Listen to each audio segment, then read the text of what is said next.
할렐루야.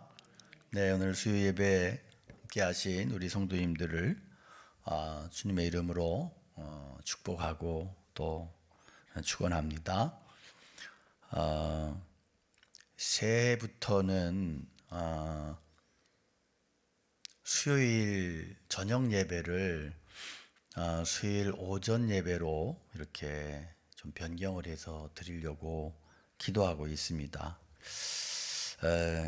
기도해 주시기 바라고요. 더 많은 성도님들이 나오셔서 또 우리 연로하신 권사님들은 나오셔서 같이 또 교제도 하시고 또 기도하시고 여유롭게 그렇게 신앙생활 하시면 좋겠다.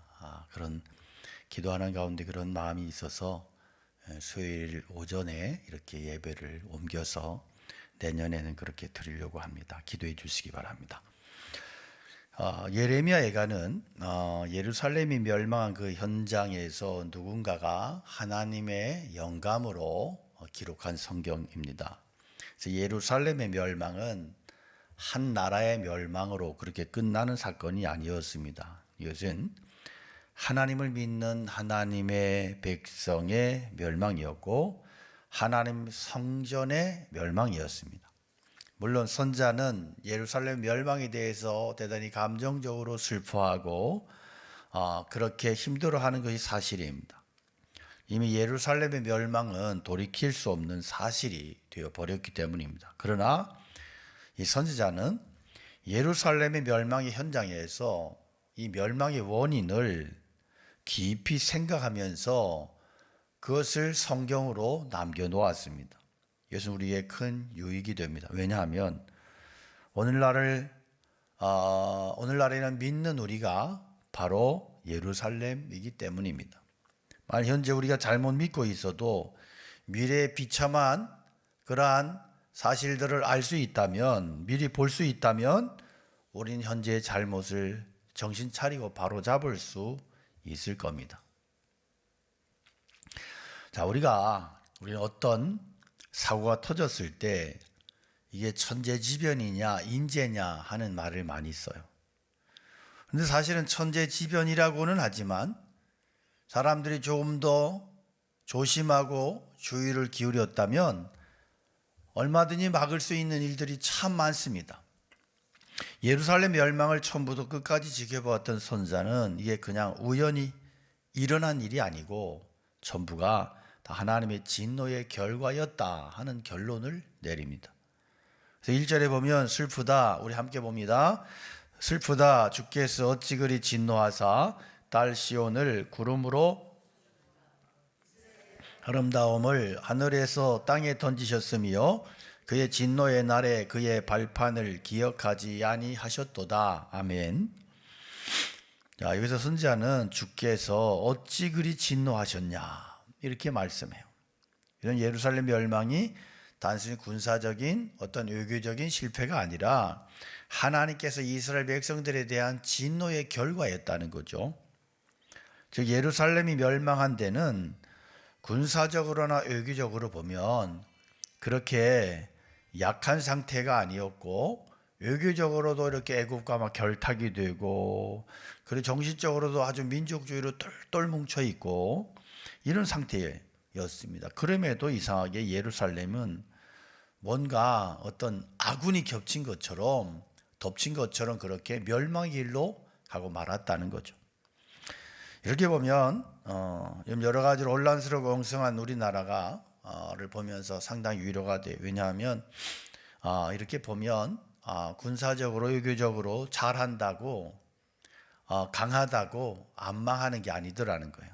결국 그 키를 가지고 계신 분은 하나님이시라는 거고 예루살렘이 망한 것은 결국 하나님의 진노의 결과라는 거예요. 성경 본문을 보면 주께서 어찌 그리 진노하사 딸 시온을 구름으로 덮으셨는가 그랬어요. 하나님께서 우리를 빛 가운데로 인도하시지 않고 구름 속으로 밀어 넣으시면 길이 전혀 보이지 않는단 말이에요. 시궁창에 빠져 길을 잃어버려요. 제가 이전 사역지에 있을 때 섬 교회에 헌신 예배를 갔습니다. 근데 이제 갈 때는 막 굉장히 막 이렇게 비바람 풍랑으로 막 엄청 힘들었는데, 그러나 이제 비가 뭐 이렇게 그치고 그 다음에 이제 섬이니까 이제 그 당일날 못 나오잖아요. 자고 그 다음날 아침이 됐는데 이게 안개가 장난 아닌 거야, 진짜. 저 그렇게 뭐 섬 안개가 무섭다고 해도 그렇게 짙을까? 근데 나와야 되잖아요. 일단 거기서 계속 머무를 수 없고. 그런데 섬에는 항상 그 사선 개인 배를 가지고 그럴 때마다 이렇게 돈을 버시는 분들이 있어요. 그래서 일반 페리오는 이제 못 떠요. 풍랑주의보라든지 안개주의보라든지 뭐 이렇게 뜨면, 그러면 배가 꼼짝 못해요. 그런데 이 개인 배를 가진 분들이 급하게 나와야 되는 사람들 있잖아요. 그 사람들 몰아가지고 태우고 나오는데 이제 배값이 좀 비싸죠. 2배 정도 돼요. 배를 타고 또 늘 그렇게 섬 사람들이 거기 사니까, 그래서 이제 이렇게 배를 탔어요. 배를 타고 가는데 와, 대박, 아무것도 안 보이는 거야. 다 안개야. 근데 누가 그래요? 이럴 때 큰 배가 지나가면 우리는 흔적도 없이 고기밥이 된다는 거야. 정말. 근데 어떻게 가냐 하면 이제 그 나침판 하나만 보고 가는 거예요. 나침판 하나 보고 가는데 워낙 안개가 짙으니까, 제가 있던 곳이 이제 보령 대천항인데, 대천항으로 와야 되는 배가 오천항으로 갔어요.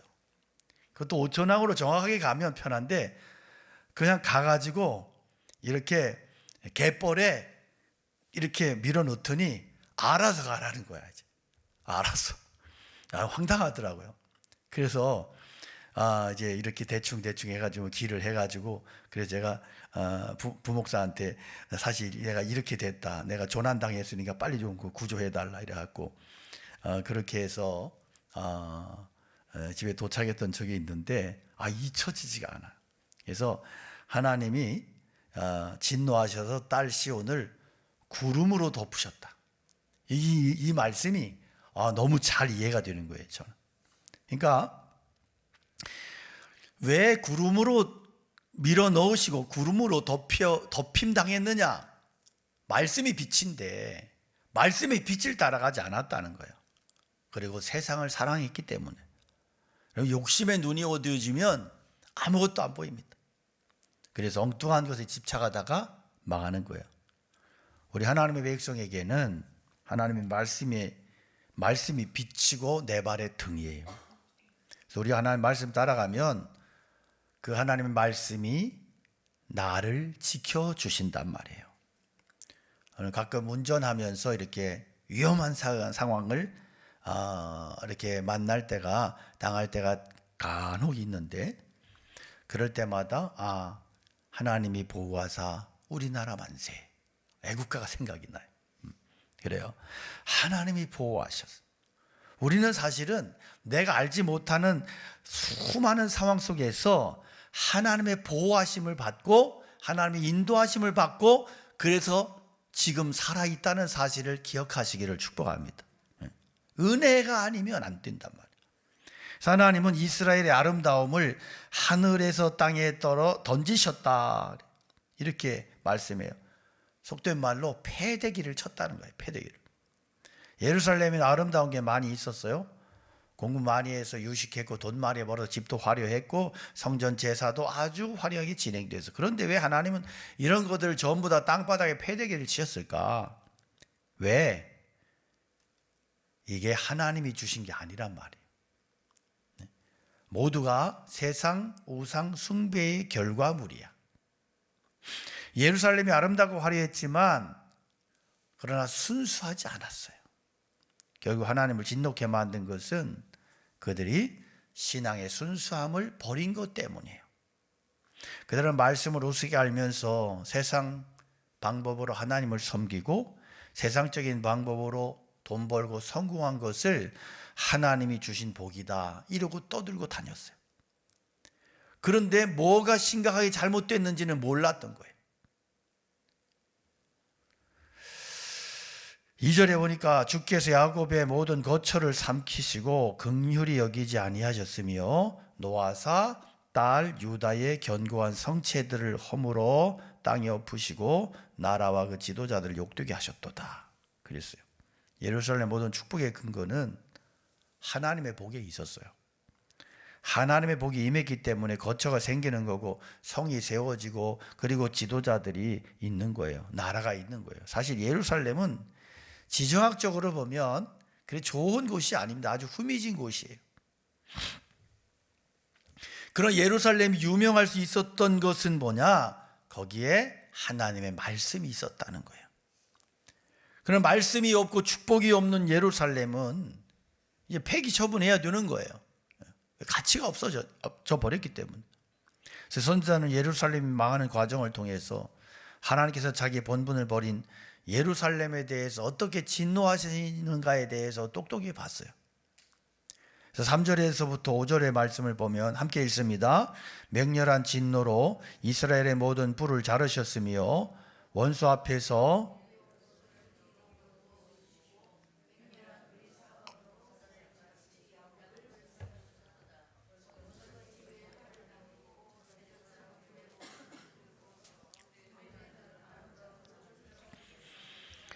달 시온의 장막에 그의 노를 불처럼 쏟으셨도다. 주께서 원수같이 되어 이스라엘을 삼키셨으며 그 모든 궁궐들을 삼키셨고 견고한 성들을 무너뜨리사 딸 유다의 근심과 애통을 더하셨도다. 아멘. 자, 이 내용 보면 선자는 예루살렘을 친 것이 하나님 자신이었다 말씀해요. 물론 많은 이방인들이 와서 예루살렘을 쳐부쉈지만 결국은 예루살렘이 치신 분은 하나님이시다. 왜냐하면 하나님께서 예루살렘을 포기하셔서 이런 일이 일어나게 됐기 때문입니다. 결국 무엇이 하나님으로 하여금 예루살렘을 이렇게 버리게 만들었을까? 그것은 이들이 우상을 거절하지 않았기 때문이에요. 거절하지 못했기 때문에. 하나님의 백성이 하나님의 백성답게 살려면 어떤 이유가 있더라도 우상 거절하고 하나님 말씀 붙들어야 되는데 결국 그렇게 하지 못했기 때문에. 그럼 유다 사람들은 뭐 악하고 나쁜 사람들이었느냐? 결코 그렇지 않았습니다.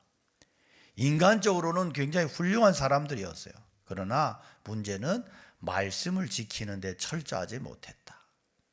대충 그렇게 그들이 하나님을 섬겨도 대충 뭐 우상과 겸해서 우상과 더불어서 뭐 이런 식으로 살았던 거예요. 그러면서 좋은 게 좋다. 그리고 적당히 하면서 내 욕심을 채우고 탐욕을 채우고 그러면서 하나님께 제사도 드리고 예배도 드리고 기도도 하고. 자, 예루살렘이 망할 때 예루살렘 안에는 훌륭한 궁과 집이 많았어요. 그중 예루살렘에서 가장 중요한 건물은 성전이었습니다. 그러나 예루살렘의 멸망은 곧 성전의 멸망을 가져왔습니다.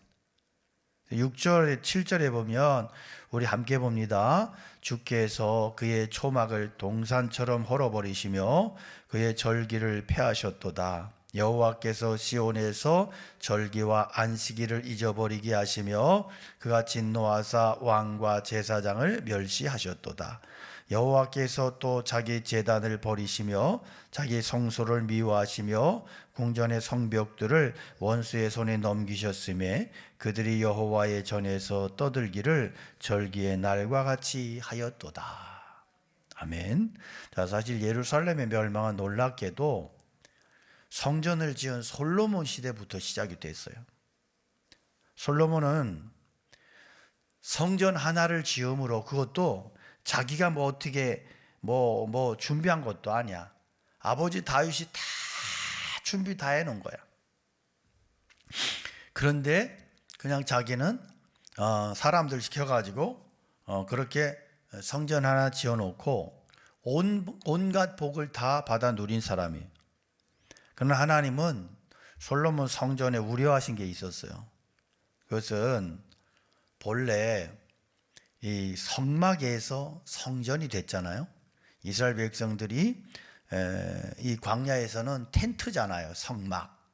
그러다가 요단 건너서 가나안 땅에 들어가서 정착을 하고 그들이 그렇게 하면서 성전이 됐죠. 다윗 시대 거쳐서 솔로몬 시대. 그런데 자, 성막과 성전의 차이가 뭐죠? 성막은 옮겨 다니죠. 그죠? 예. 자기들이 옮겨 다니면서 이렇게 설치하고 또 거기서 예배를 이동식이란 말이에요. 이동식. 그래서 늘 이 사람들은 우리가 가는 곳에 항상 하나님이 함께 하신다는 어떤 그런 이동식 신앙이 있었단 말이에요. 거기서 하나님을 경험하고. 그러나 솔로몬의 성전은 너무너무 웅장하고 화려해. 그래서 백성들이 가까이 하기가 어려웠고, 그리고 항상 고정식이기 때문에 그들의 마음도 자꾸 거기에만 고정해서 생각하려고 하는 거야. 그래서 하나님은 성전에만 계시고 자기들이 저 멀리 떠돌아다닐 때는 거긴 하나님이 안 계시고 이런 식이에요. 그래서 솔로몬 성전 지은 이후에 하나님의 복이 임할 때 정신을 똑바로 차렸어야 돼요. 즉 내가 아무것도 한 것이 없고 이런 엄청난 복을 받는 것은 하나님의 말씀이 대단하고 성전이 대단하기 때문이고 그런 거지. 내가 잘난 건 아무것도 없다. 그렇다면 죽을 힘을 다해서 하나님의 말씀에 헌신해야 된다. 그러면서 다윗처럼 그저 말씀의 부흥 운동을 일으켰다면, 그랬더라면 이스라엘의 이 복이, 이 어떤 흥왕과 부흥이 역사가 계속 내려갔을 거예요. 그러나 솔로몬이 한 일이 뭐예요? 성전 하나 세워놓고는 사업을 떠버리고 자기 이름 내고 명성을 그냥 막 이렇게 드러내고 외교와 무역에 아주 온갖 열을 다 올렸어요. 그 엄청난 외교를 벌이면서, 그러니까 뭐 이렇게 수건 쓰고 수건 쓴 사람이 번 돈을 갓쓴 놈이 털어먹는다고 이렇게 아버지 열심히 수건 쓰고 막 대학 볕에서 온갖 돈을 다 벌었더니 아들놈이 갓 쓰고 돌아다니면서 흥청망청 털어먹듯이 다윗과 솔로몬이 그래요. 그래서 솔로몬은 이렇게 막 외교한다 그러고 막 무역한다고 하면서 사방에서 여자들을 데려옵니다.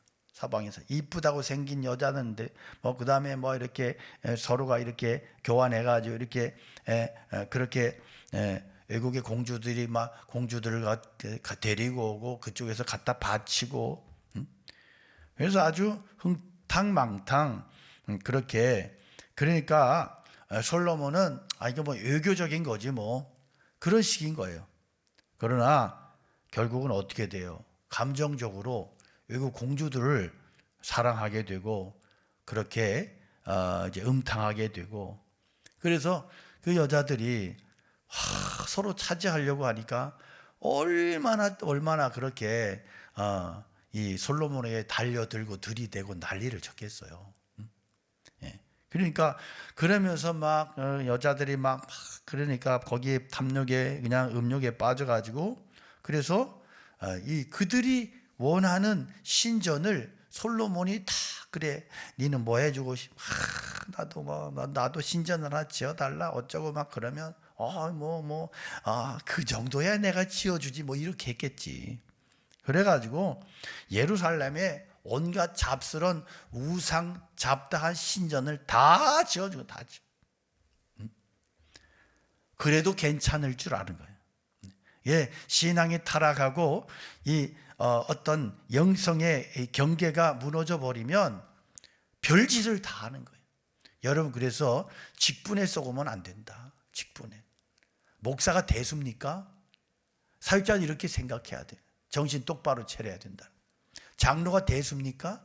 별거 아니에요. 그게 아무것도 아니야. 이거 별거 아니야. 그게 뭐 보호해 줍니까? 아무것도 아니야. 그래서 우리가 기억할 것은 뭐냐면, 따라합시다. 하나님의 은혜보다 더 예민한 것은 없다. 예, 하나님의 은혜는 예민합니다. 그래서 우리가 흥청망청 막 얘도 은혜가 계속 머물러 있어요. 천만의 말씀. 끝났어.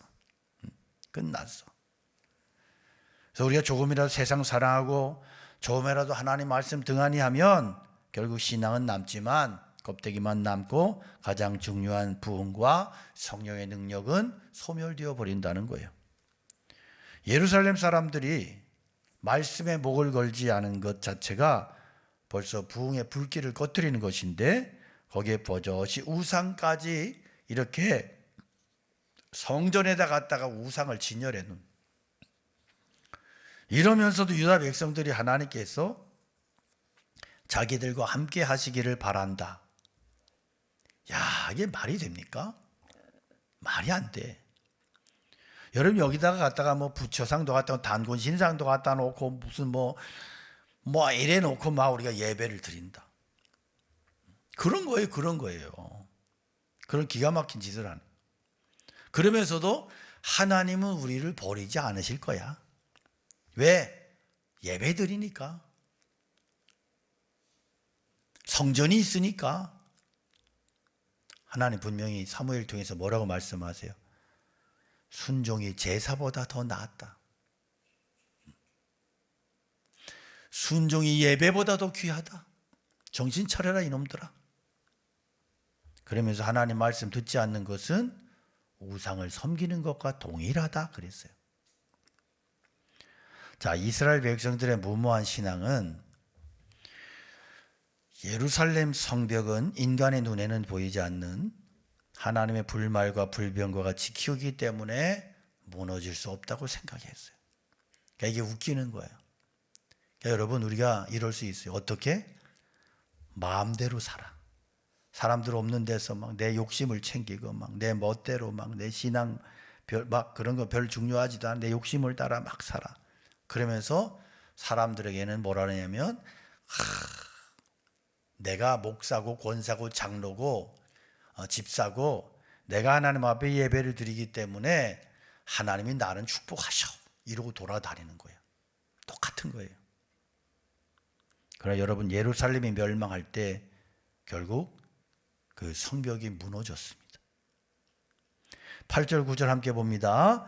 여호와께서 딸 시온의 성벽을 헐기로 결심하시고 줄을 띠고 무너뜨리는 일에서 손을 거두지 아니하사 성벽과 성곽으로 통곡하게 하셨음에 그들이 함께 쇠하였도다. 성문이 땅에 묻히며 빗장이 부서져 파괴되고 왕과 지도자들이 율법 없는 이방인들 가운데 있으며 그 성의 선자들은 여호와의 묵시를 받지 못하는도다.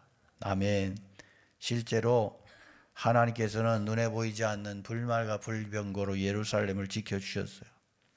사실 하나님의 말씀이 살아있는 곳은 불성과 같아. 불성. 어떤 사탄의 공격도 뚫지 못해. 그러나 예루살렘 사람들은 너무나도 대담한 짓을 했어요. 우상 숭배와 탐욕과 거짓으로 그 불을 다 꺼뜨리고 없애버린 거예요.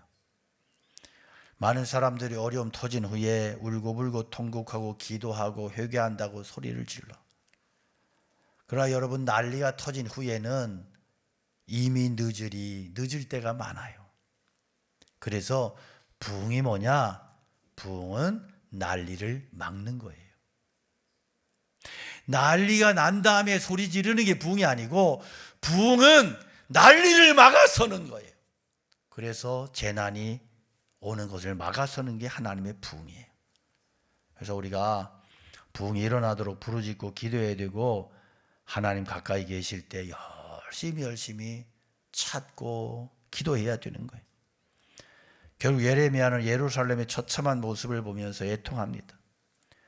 왕과 왕자들은 율법이 없는 이방인들에게 개처럼 끌려갔습니다. 선자들은 하나님의 계시가 묵시가 더 이상 임하지 않습니다. 장로들은 다 땅바닥에 주저앉았고 예루살렘 딸들은 땅에 머리 쳐박고 있어요. 왜? 이제는 소망이 없거든요. 우리는 우리의 미래에 전쟁이 없다고 말할 수 없어요. 그러나 중요한 것은 그런 전쟁의 장면을 미리 현재에 가져와 보는 거예요. 우리나라 사람들은 전쟁을 미리 한국 전쟁을 겪었기 때문에 전쟁이 어떤 건지 우리 연로하신 분들은 잘 아세요. 젊은 사람들은 전혀 몰라요. 그래서 의식이 달라요. 근데 연세 높으신 분들은 전쟁이 얼마나 혹독하고 무섭고 지독한지를 알아요.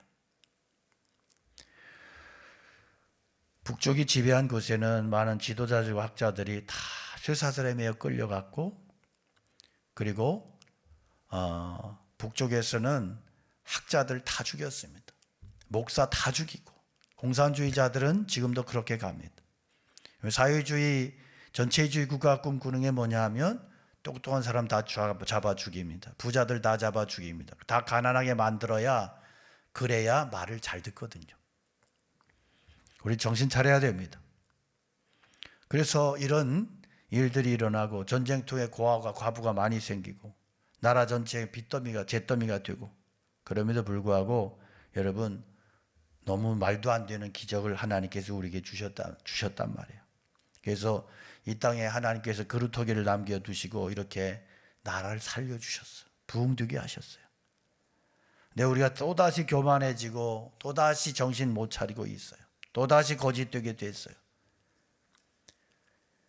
그래서 우리가 기도해야 되는 것은 이 하나님의 구름이 교회 위에 위정자들에게, 국민들에게 덮치지 않도록. 그러니까 우리가 성경이 말하는 하나님의 진노와 하나님의 재앙이라고 하는 것은 하나님의 막 채찍을 휘두르고 그런 게 아니에요. 그냥 우리는 늘 하나님의 보호하심에 그 보호의 손길 아래 살아요. 은혜의 그늘 아래 살아요. 그 재앙이라고 하는 것은 뭐냐 하면 하나님이 그 은혜의 손을 이렇게 거두시는 거예요. 그러면 그게 재앙이야. 우리가 기도할 것은 하나님께서 이 민족을, 그리고 우리의 인생을, 이 역사를 하나님께서 손으로, 그 은혜의 손으로 붙드시고 그 은혜의 손으로 보호하시는 거예요. 이것을 우리가 기도해야 됩니다.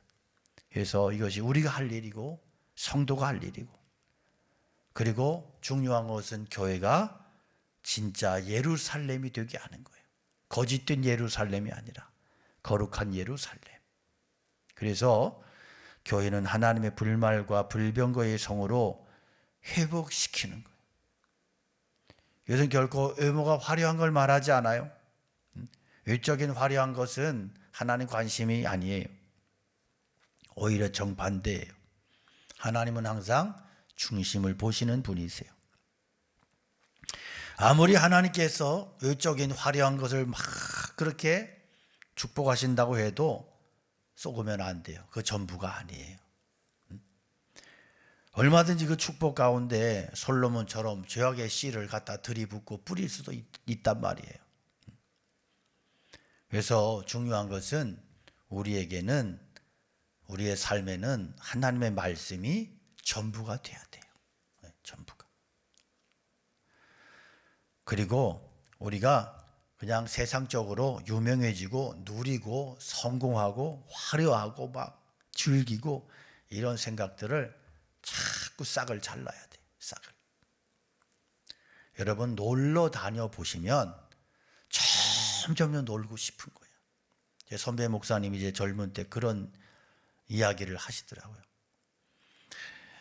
김 목사 참 현여. 그분 이 어투가 그래요. 참 현여. 뭐가요, 목사님? 있잖아, 내가 이렇게 외국도 다니고 여행도 다니고 선교지도 다니고 이러다 보니까 교회에 궁대기 붙이고 앉아있는 게 너무 힘들어. 계속 다니고 싶어. 환자가 갔어. 그래. 그것을 제가 굉장히 가슴으로 받았어요. 아, 그렇겠구나. 자꾸 다니면 한 번 보고 두 번 보고 자꾸만 보고 싶네. 이래 되는 거구나. 그래서 저는 화려하진 못하지만 제가 그래서 나는 그 병에 걸리면 안 되겠구나. 그 병에. 제가 선교주 여러분 죄송한데 여러분들 모시고 자꾸 선교주 나가고 그래야 되는데 제가 선교주인도 안 나가는 병에 걸렸어요. 안 나가고 계속 교회 죽치고 있으니까 별로 다니고 싶지 않아. 그런데 제 동기 목사님들 보면 잘 다니는 목사님 무지하게 다녀요. 무지하게. 그러다 막 쫓겨나기도 해요. 장로님들이 도저히 안 되니까 견디지 못하니까 그만 가라 그냥. 그렇게 써들어 다니고 그런 거 하려면 아예 우리 교회 떠나라 이래가지고 쫓겨나기도 하고 이래. 여러분, 우리가 내 속에서 올라오는 생각대로 자꾸 살려고 하면 하나님과 원수된 생각일 수 있어요. 화려하게 살고 싶고 유명하게 살고 즐기고 싶고 다 버려. 그렇게 내 자랑을 자꾸 죽여야 돼. 포기해야 돼. 십자가 신앙이 그런 거잖아요. 십자가 신앙.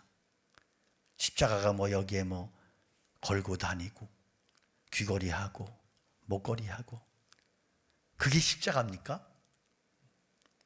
저는 여러분 하십시오. 그런데 저는 제가 여자라면 감히 십자가 문양을 하고 못 다닐 것 같아.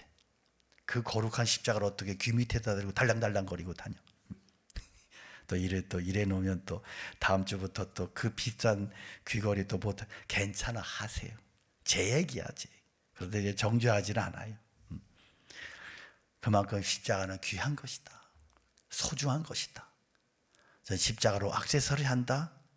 저는 그거 아니라고 봐요. 십자가는 그렇게 취급될 수 있는 게 아니라고 생각해요. 여러분, 우리가 정말로 주님을 사랑한다면 그 십자가의 신앙을 귀히 여긴다면 우리의 삶을 계속해서 포기하고 내려놓고 하나님을 쳐다보고 하나님의 은혜를 구하고 그렇게 살아갈 때 하나님께서 우리의 삶에 참된 부흥의 축복을, 참된 부흥의 은혜를 허락해 주실 줄로 믿습니다. 우리 함께 말씀 기억하며 찬양 올려드리겠습니다.